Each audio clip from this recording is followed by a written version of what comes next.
You're listening to Mr. Allard's Neighborhood. Small town feel with big time ideas. After all, you are entitled to Brad's opinion. Here's your host, Brad Alllard. Well, you need to pardon when I say it right. Pardon my sniffling. I don't know what it is. A lot of dust in the air. How about you, Josh? Do you get the allergies and all that? Yeah, weather change is always rough. Yes, it is. Rough on my wife, rough on us.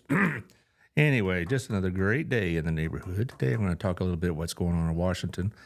And there's lots of fun, entertaining things, of course. That's what makes Washington so much fun. It's like a reality show that if you really put that on as a reality show, no one would believe it. And so, anyway, it's more entertaining. And if you don't get cable, it's really good. But anyway, the point is that we're going to talk about some of Trump's picks, and also I'm going to talk about a couple of Democrats I think have been egregiously misbehaving. And if you want to join in on the commentary, that'd be great. I got to sit there and get this all saved for everybody and moved over. Okay. Anyway, let's go ahead and deal with the sponsors now. Make sure that they get their credit. Oops, so I need to turn my sound down. I've been doing this for 5+ years and I still do that. I don't know what's the matter with me.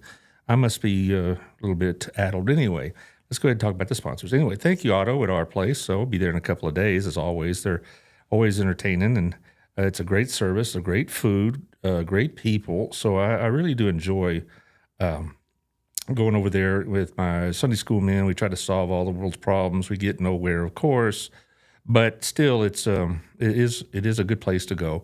And the food service, everything about it's great. You know it. You've been there. Everybody, you go there, and it's like a town meeting practically because you know half the crowd. Also, Gina's is doing really well now, and it's great pizza, great people. As always, same service. A lot of the Otto's people moved over from our place to Gina's, and so there's a lot of continuity there.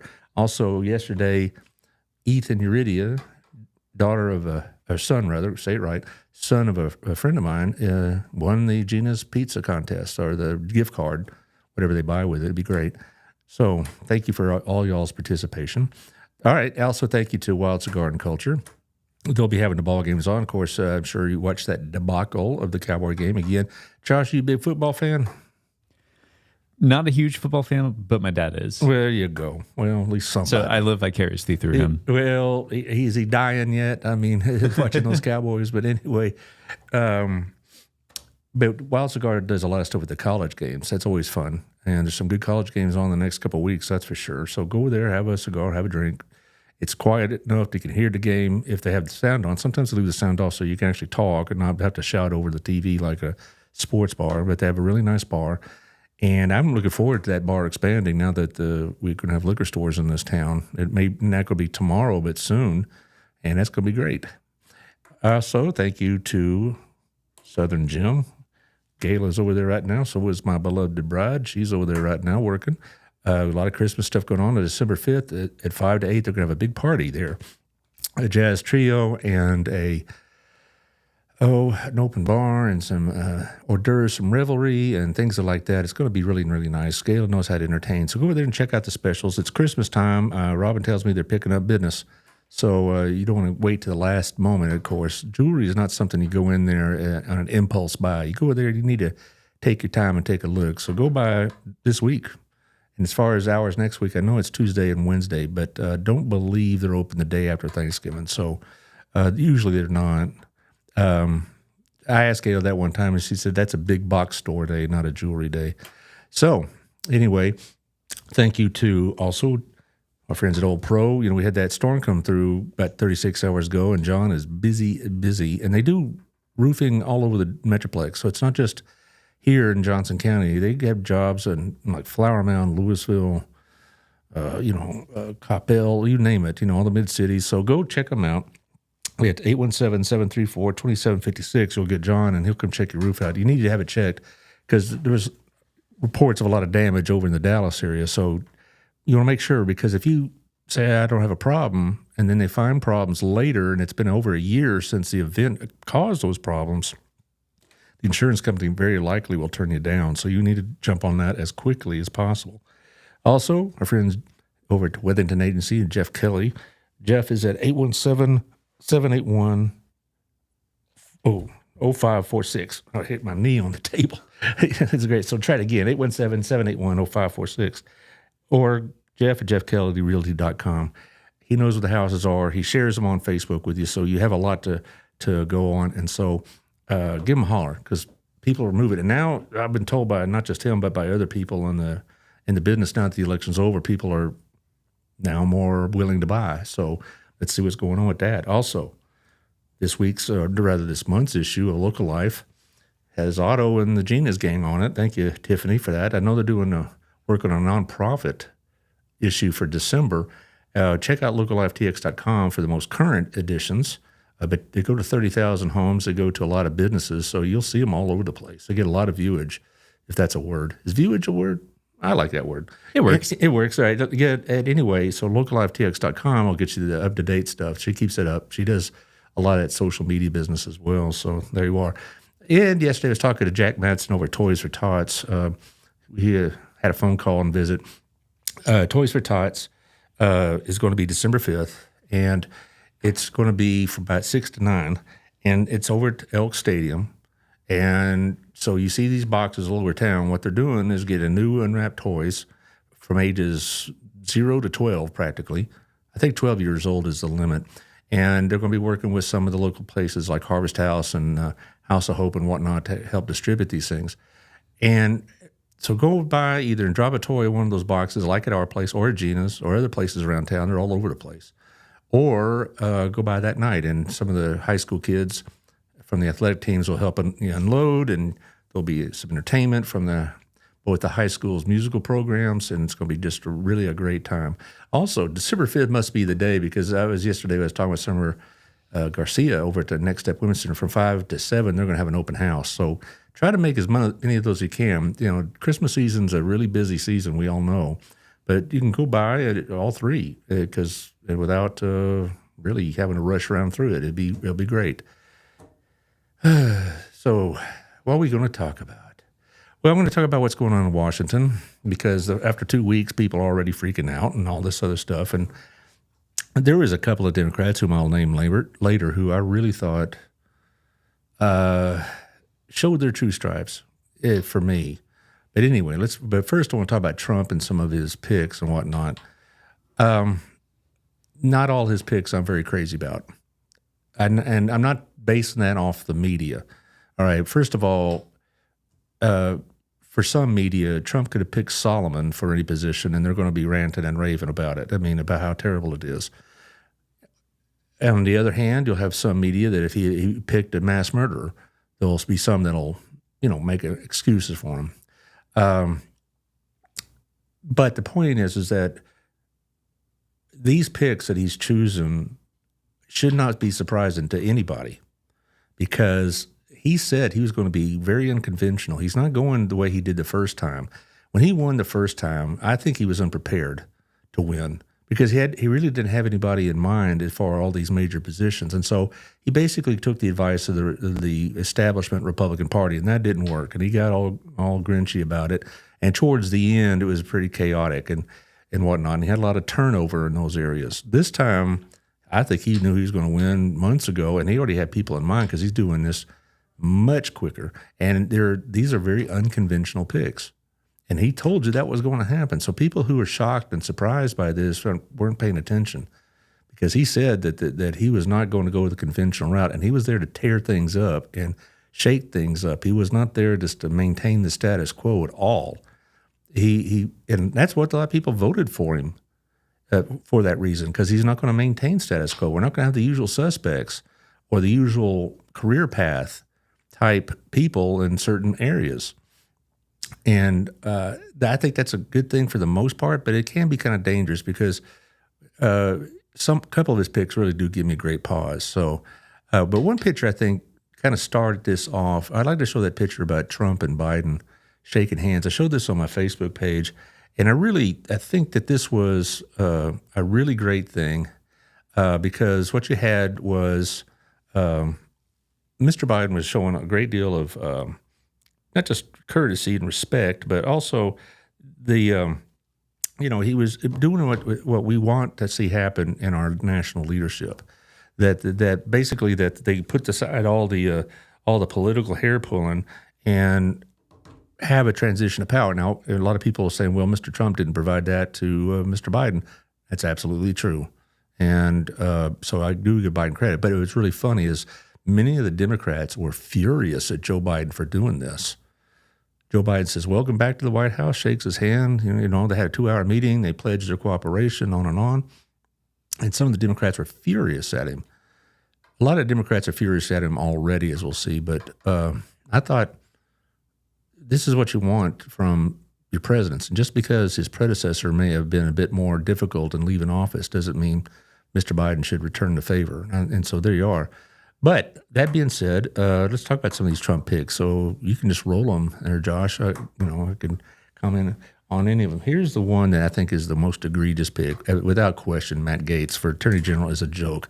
Matt Gaetz is probably one of the least effective or respected members of the House of Representatives in a decade or more, a century or more. I mean, Matt Gaetz he has no business being in the House of Representatives. He represents a panhandle section of Florida, which is one of the most Republican areas of the country, and his dad is a big-time political leader in Florida.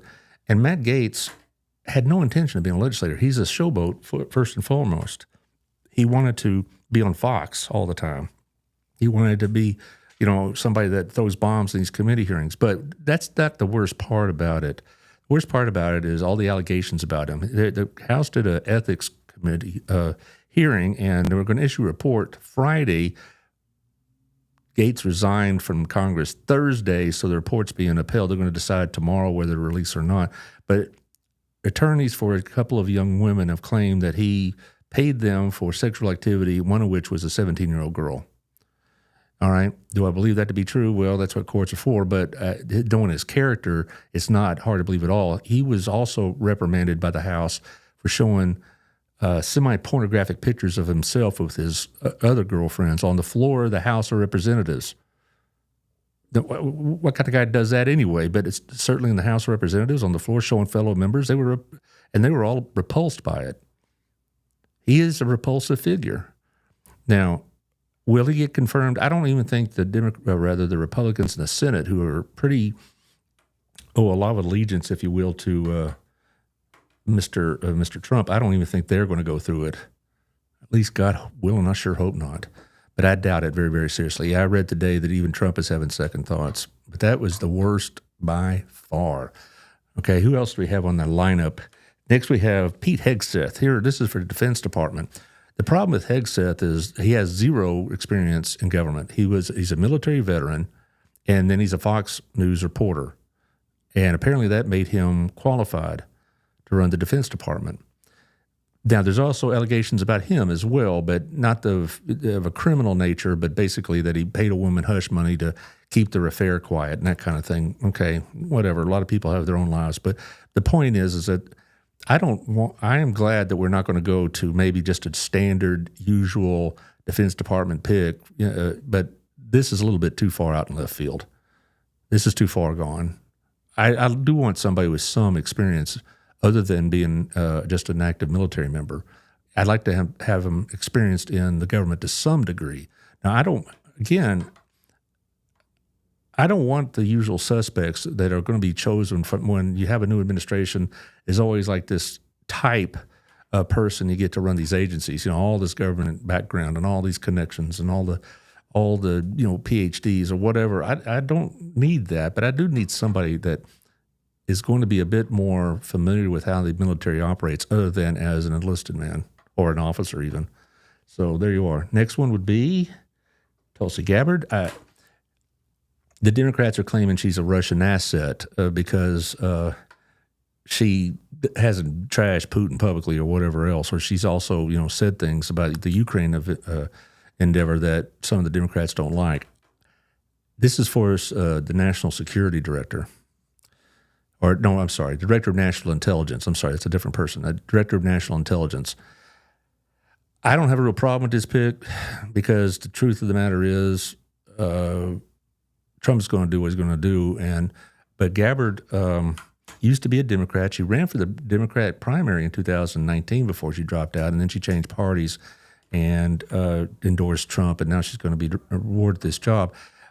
I bet she'll be confirmed. As far as like, will she be a good OD&I, as they call it? All I could say is probably, but I don't know. And again, this is one of those picks that kind of has everything shook up. And this one got a lot of people shook up. This one is our friend Robert Kennedy Jr. for Health and Human Services, who is well known for being anti-vaccination, which is a big part of HHS, part of their vaccination programs. He also wants to go after a lot of the processed food manufacturers about the health content of their food, because his point would be that you got a product sold in Britain and a product sold in the United States, and the one in Britain probably has less preservatives than the one in the United States, or less chemical additives and things like that. Why can't we do that here, and that kind of thing? A lot of people like this pick because he is unconventional. A lot of people don't care for vaccines. I personally, throughout my life, have been vaccinated. I haven't been flu shots because I don't get the flu very often. It seems like if I get a flu shot, then I get the flu. And so there you go. So, but I'm not an anti-vaxxer, but I know a lot of people that are. And a lot of people really like this pick because he is going to be unconventional, and he is going to also probably try to increase the health content of a lot of the programs and whatnot. Now, the truth of the matter is HHS is not directly involved with, how much sugar's in your Fruit Loops or whatever else, but they do have some influence over that. So there you go. One pick I do like, Marco Rubio for Secretary of State. I don't have his photo with me because everybody knows who Rubio is, but I like Rubio because I think he's a pretty solid guy, and because I like his positions on foreign events. He's not one of these isolationists. One of my concerns about Trump and foreign policy is he's going to be an isolationist, America first and all that. But we can't do that, really, in this world. We have to have an active leadership role, particularly today. Josh, you hear what happened over in Ukraine? Yeah, something about a missile strike, right? A bunch of missile strikes in the interior of Russia. That's not minor, guys. That's a big news event. Russia's responded saying that the trigger for the nuclear bombardment is much lower now. And Putin said, any country that bombs us with weaponry made in a nuclear country like us will be considered to be a combatant of the war. He's already making threats against the United Kingdom. I heard it on the radio on the way over here.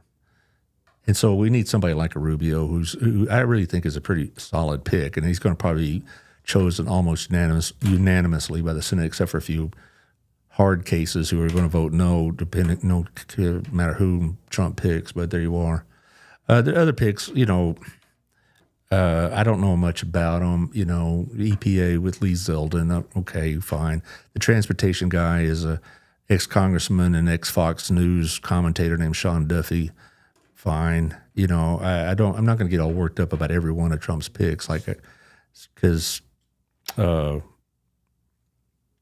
it's just not worth it, for one thing. And another thing is, the bureaucracies of our country is so large and so cumbersome and so unwieldy and so burdensome that you could put Superman or whatever, a genius in charge of any agency you care to name, and it's like turning the Titanic around. It's going to take a long time to do. And so if you expect, lightning speed on all these new rules and regulations, that's not how the system works. All these rules and regulations that they want to drop or change or alter or get rid of entirely and all this other business, it's not going to happen January 21st. It's going to take a couple of years. That's the process. It's going to take a while. You got to have hearings. You got to have this. You got to have that. You got to have studies, whatever. You'll see the results of most of the rule changes in the latter 2 years, just like you've seen with Biden. They're trying to rush as fast as possible to get several other of the rule changes in. All right, let's talk about our Democrat friends, shall we? I'm just going to let her roll. Who do we have on top of the hit parade? This would be one of my favorite stories, the Morning Joe crew, Mika and Joe. I used to watch it way back when Joe wasn't quite the idiot that he is now. And this is before he and Mika got married and all this other business. Now it's just lovey-dovey. It's worthless. I haven't watched it in a decade.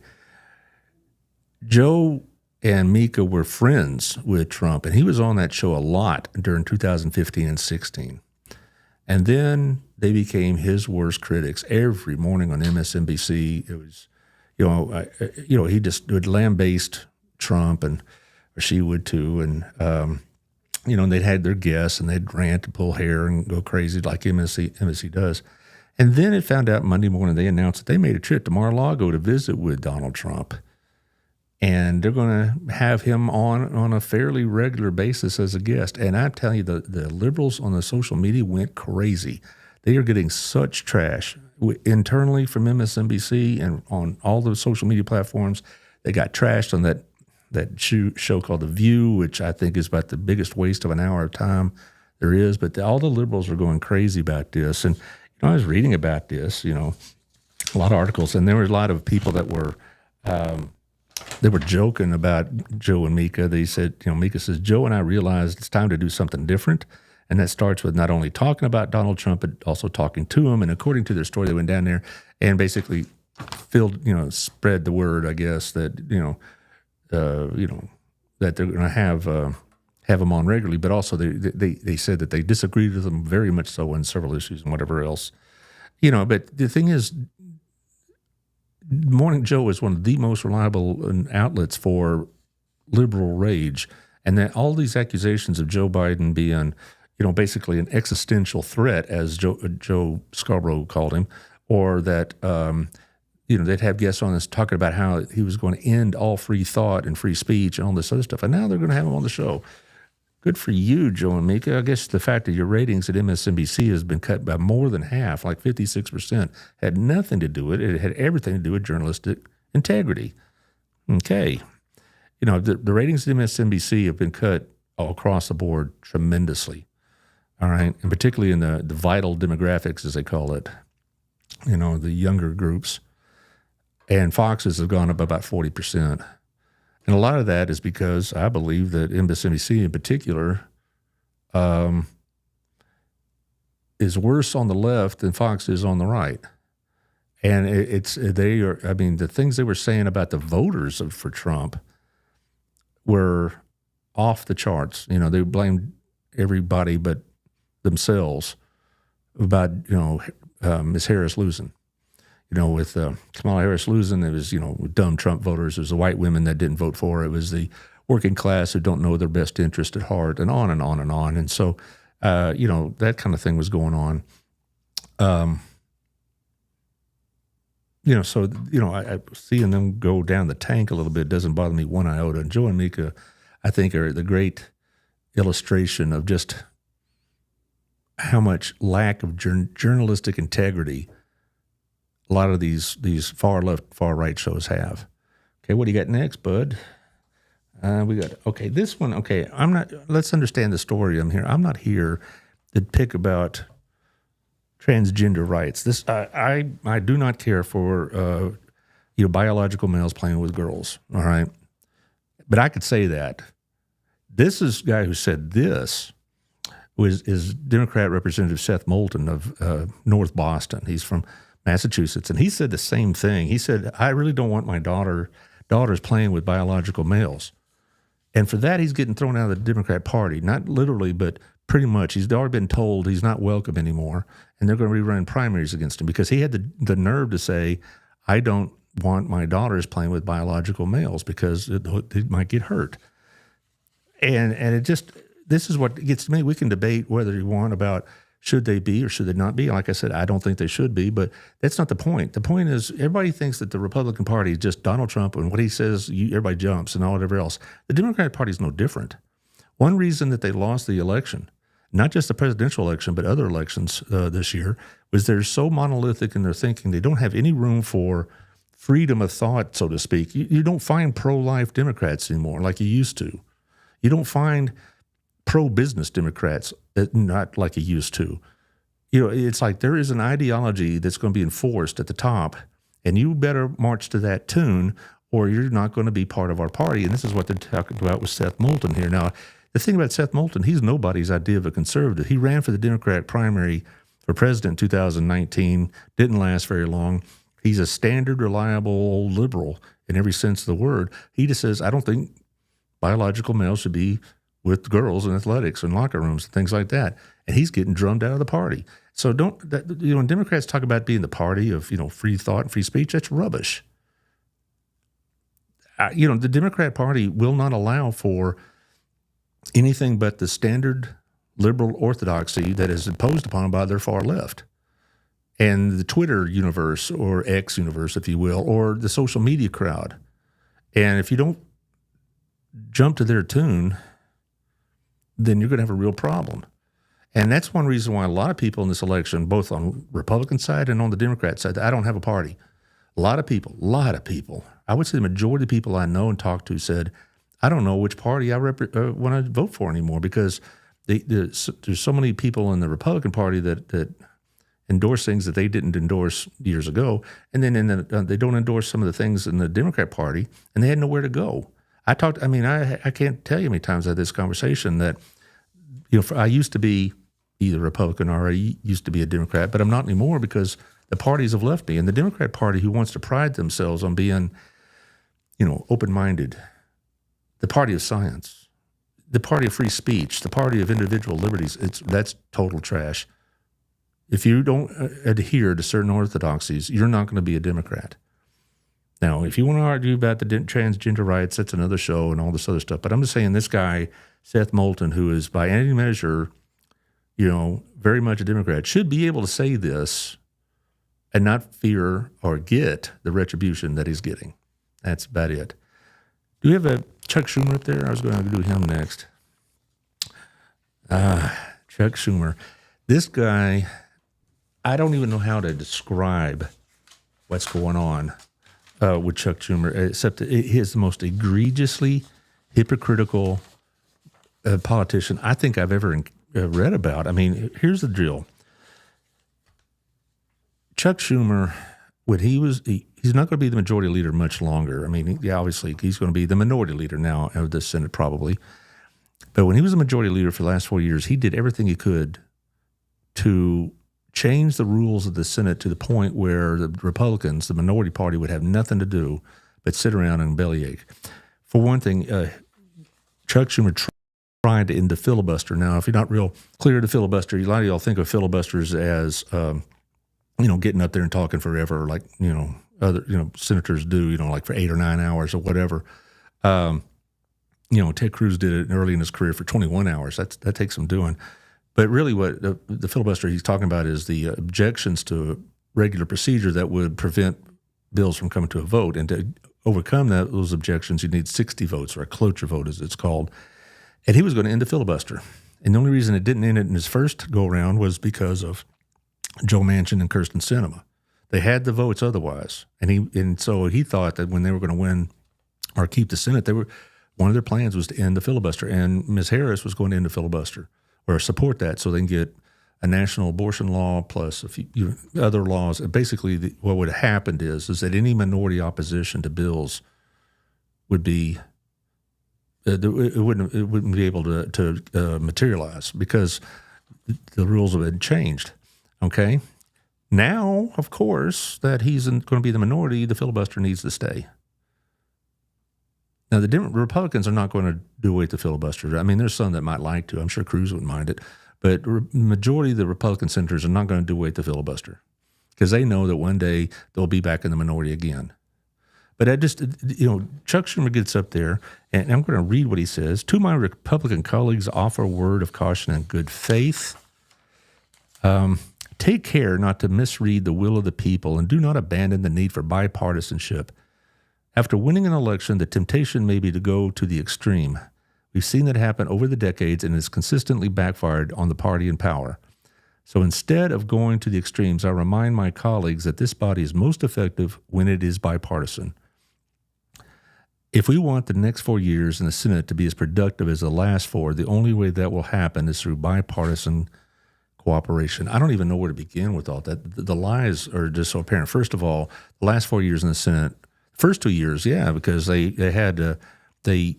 got enough votes through passing, quote, Inflation Reduction Act and other ridiculous things. But nothing happened in the last 2 years in the Senate.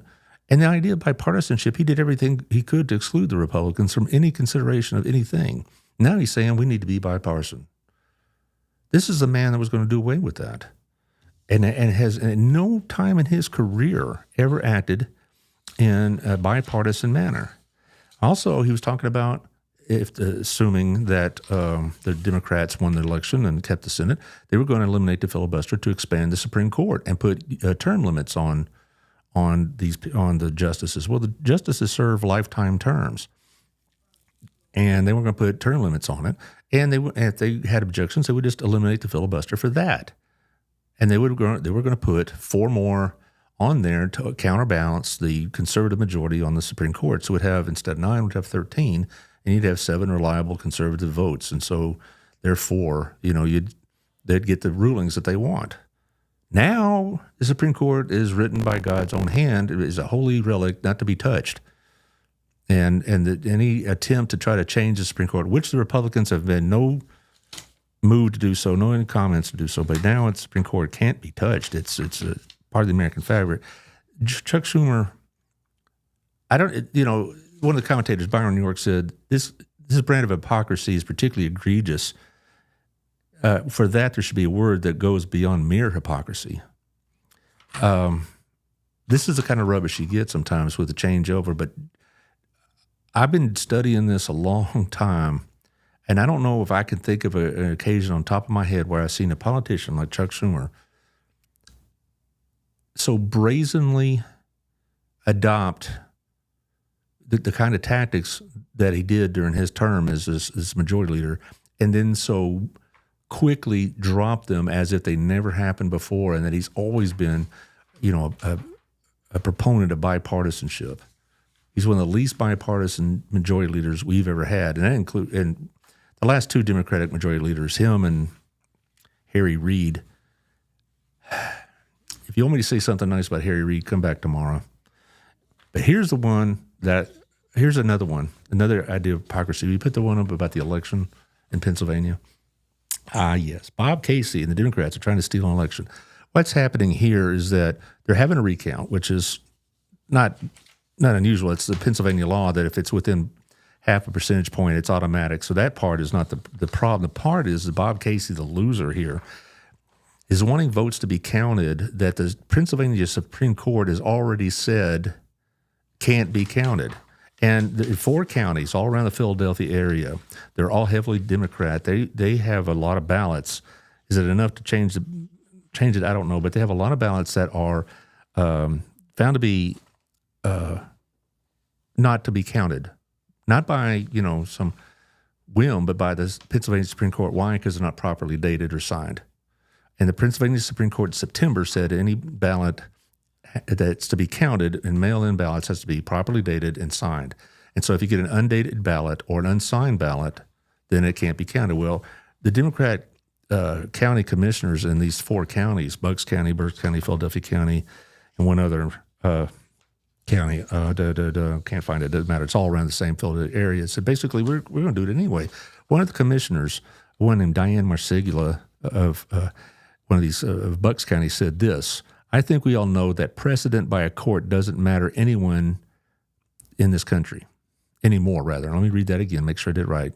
I think we all know that precedent by a court doesn't matter anymore in this country, and people violate laws anytime they want. So for me, if I violate this law, it's because I want a court to pay attention to it. She basically said, I don't care what the law says. I don't care what the Supreme Court says. Okay, the Pennsylvania law says this and was upheld by a Democrat majority Supreme Court, that you can't count these ballots. And they said, I don't care. We're going to count them anyway. And they're talking about other county commissioners talking about, well, we think the law is wrong, and so we're just going to ignore it. Whereas Bob Casey, he's all for it. Now, finally, the Supreme Court last night of Pennsylvania reiterated it and wrote this with apparent emphasis. I'll read it. And several of these words are in bold print and in all caps, because they really meant business. The court hereby assumes in King's Branch authority only to direct that all respondents, including the boards of elections in Bucks County, Montgomery County, and Philadelphia County, shall comply with the prior rulings of this court, in which we have clarified that mail-in and absentee ballots that fail to comply with the requirements of the Pennsylvania Election Code shall not be counted for purposes of the election held on November 5th, 2024. So they had to issue it twice. Now, I haven't been home yet. I've had a busy morning, so I don't know what the response has been by these county commissioners, but it's astounding to me that they get all over Trump, and they should. I mean, about the election denial and all that and all the crap. Okay, I get it. But when the Democrats do it, they're doing it for a higher principle. You know, another coach talk about how they're not going to deny the right to people to vote, and it's a higher principle than what the court says. I don't even know how to respond to that at all. You're saying that the Constitution is not the supreme law of the land or whatever, that the Pennsylvania Supreme Court isn't the supreme law of that state or Supreme Court of that state. They basically said, we're not counting them. And now, this came out, this second, more pointed ruling came out, about 5 o'clock yesterday. So I don't know what response has been. Now, what that means is, and how many votes it really applies to, I don't know. What this means is, though, that Dave McCormick is going to be the new senator from Pennsylvania, whether Bob Casey likes it or not. He should have the courtesy and the dignity to concede. Of course, there's a couple of Republicans that haven't conceded in their races yet, and that's their problem. You know, but in this case, to have the people counting the votes say, we don't care, I don't even know how to respond to that. But here's somebody, I've really been enjoying the Schadenfreude, as they call it in Germany, the criticism directed at this particular person. Please show her on the screen, Nancy Pelosi. Nancy Pelosi is getting a lot of criticism from her own party because the way she runs that party and the way that she has tried to distance himself from Joe Biden and being kicked out of the race practically, and for Ms. Harris not winning it. She has basically said on several interviews, it's not my fault. And the people inside, they're saying, the hell it isn't. You're the one who did all this. We talk about how Trump is the Republican Party. That's fine. That's for the most part true. But Nancy Pelosi is the Democrat Party also. The criticism you have about a one-person rule in the Republican Party can be said with the same exact thing can be said for Nancy Pelosi and the Democrat Party. She has been the one that's pushed that House in particular to the extremes that they've been to over the last 2 terms of her speakership that has cost them the House. She's the only speaker in history that's lost that job twice. Okay? And she runs that party with an iron fist. During the national convention with the Democrats, her aides were passing out little buttons, and it was a takeoff at the Godfather movie poster with Marlon Brando. Instead of saying Godfather, it said Godmother, and had Nancy Pelosi in a similar pose. And she runs that party. And when she was running the speaker, if you rocked the boat, she'd cut you off at the knees. You get your bills would go nowhere. You'd be on a crappy committee. You'd get no money for campaigns. She would make sure that you had a primary opponent. And she ran that party ruthlessly. And she is the principal architect, she and Barack Obama, of getting Joe Biden to leave the race. And now she's saying, well, if Joe had just gotten out early, and she blames Joe Biden for not dropping in time. And she said that when he did, it was understood there'd be a mini primary. And then about an hour after he dropped out, Joe Biden endorses Kamala Harris, and that short-circuited all their plans. And Nancy's very, very upset.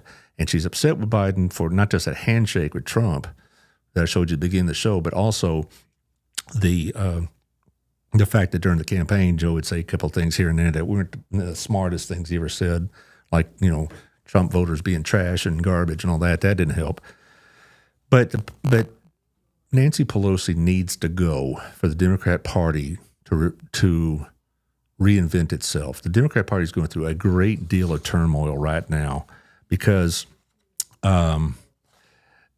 they based all their votes, I guess. Let me rephrase this.